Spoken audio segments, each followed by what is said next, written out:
کیا دیکھا؟ آج میں نے دیکھا ہوا میں مصلی بچھائے ہوئے نماز پڑھتے ہوئے ایک پیر صاحب ہوا میں اڑ رہے تھے. وہ پیر تھے. تو شوہر نے اپنا نام کرنے کے لیے کہا اچھا تم نے دیکھا اسے؟ کہا ہاں. ہوا میں اڑتے ہوئے دیکھا؟ ہاں. مصلی پہ نماز پڑھتے ہوئے دیکھا؟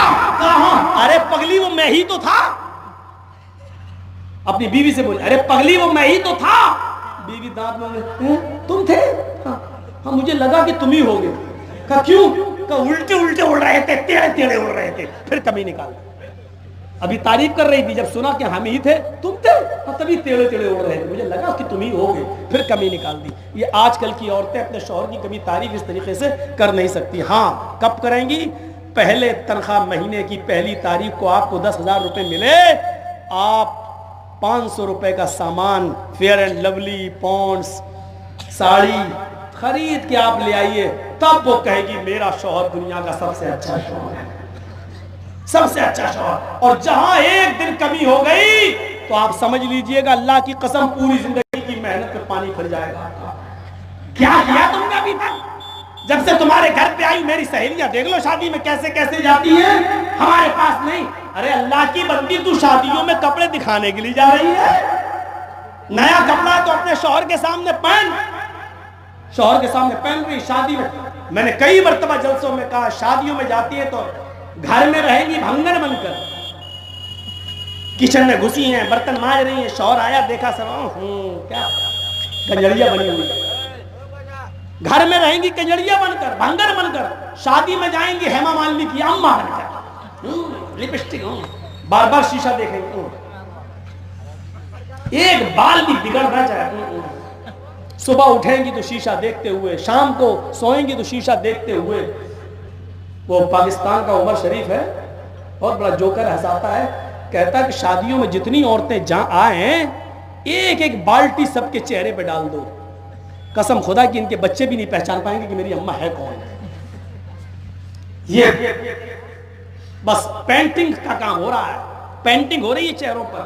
یہ کام میری بہنوں تمہیں سب سے بڑا حسن کا زیور امام کائنات نے دیا, وضو بناؤ نماز پڑھو. اللہ کی قسم وضو سے بہتر تمہارے لیے کوئی زیور نہیں ہے. اس وضو کو بناؤ اور نماز پڑھو, اور پھر دیکھو اسی وضو کا زیور پہن کر حضرت فاطمہ نے زندگی گزاری. تو ایسی زندگی گزاری کہ جب انتقال کا وقت آیا تو کہنے لگے میرے شوہر علی, میرے انتقال کے بعد میرے جنازے کو رات میں لے جانا, عشاء کے بعد دفنانا, دن میں مت دفنانا. شوہر نے پوچھا علی نے ایسا کیوں؟ فرماتی ہے اے میرے شوہر میں نہیں چاہتی ہوں کہ میرے جسم پر, میرے مردہ جسم پر پڑے ہوئے کفن پر بھی, میرے مردہ جسم پر پڑے ہوئے کفن پر بھی کسی غیر مرد کی نظر پڑے.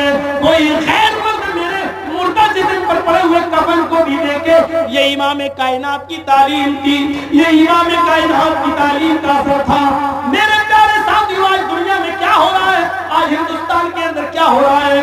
آج عورتوں کو شادیوں میں, بیاہ میں اور پھر کالج اور یونیورسٹیوں میں کی پوشاک کو دیکھو, اور لوگ حقوق آزادی نسواں کا نعرہ لگا رہے ہیں. آزادی آزادی آزادی. بھیڑیوں نے ایک مرتبہ بکریوں کے ریوڑ میں جانے کی بات کہا کہ تم اپنے مالک سے آزادی کیوں نہیں مانگتی ہو؟ بکریوں کو بھیڑیے کی بات پسند آئی, کہنے لگی اپنے مالک سے کہ مجھے آزاد کرو. مالک نے کہا نہیں میں آزاد نہیں کر سکتا. بکریوں نے پلاننگ کی اور بھوک ہڑتال پر بیٹھ گئی. اپنے مالک کا چارہ کھانا منع کر دیا, ہمیں آزادی چاہیے, ہمیں آزادی چاہیے. ایک بوڑھی بکری ان کے پاس آتی ہے اور کہتی ہے اے میری بیٹیوں تم آزادی حاصل نہ کرو, دنیا بڑی شاطر ہے, تمہارا مالک تمہیں یہاں جتنی بھی آدھی روٹی, ایک روٹی, ایک چارہ, ایک پورلی, دو پورلی جو چارہ تمہیں کھلا رہا ہے اسی پر اکتفا کرو, یہاں تمہیں سکون ہے. بکریاں بولی اماں تم تو بڑھی ہو چکی ہو, تم نے تو اپنی زندگی جی لی ہے, اب ہمیں اپنی زندگی جینے دو. انہوں نے مالک کے خلاف بغاوت بلند کر دی اور ساری بکریوں نے آپس میں طے کر لیا کہ ہم چارہ نہیں کھائیں گے, ہم روٹی نہیں کھائیں گے. مالک کو مجبور ہو کر بکریوں کو چھوڑنا پڑا. اس مالک نے مجبور ہو کر ان کی بغاوت کے تیور دیکھ کر بکریوں کو چھوڑ دیا اور بکریاں چھلانگ لگاتے ہوئے بیابان جنگل میں چلی گئی. اب وہ وہاں کے لہلاتی ہوئی کھیت دیکھتی ہیں, ہری بھری سبزی دیکھتی ہیں, اس پہاڑی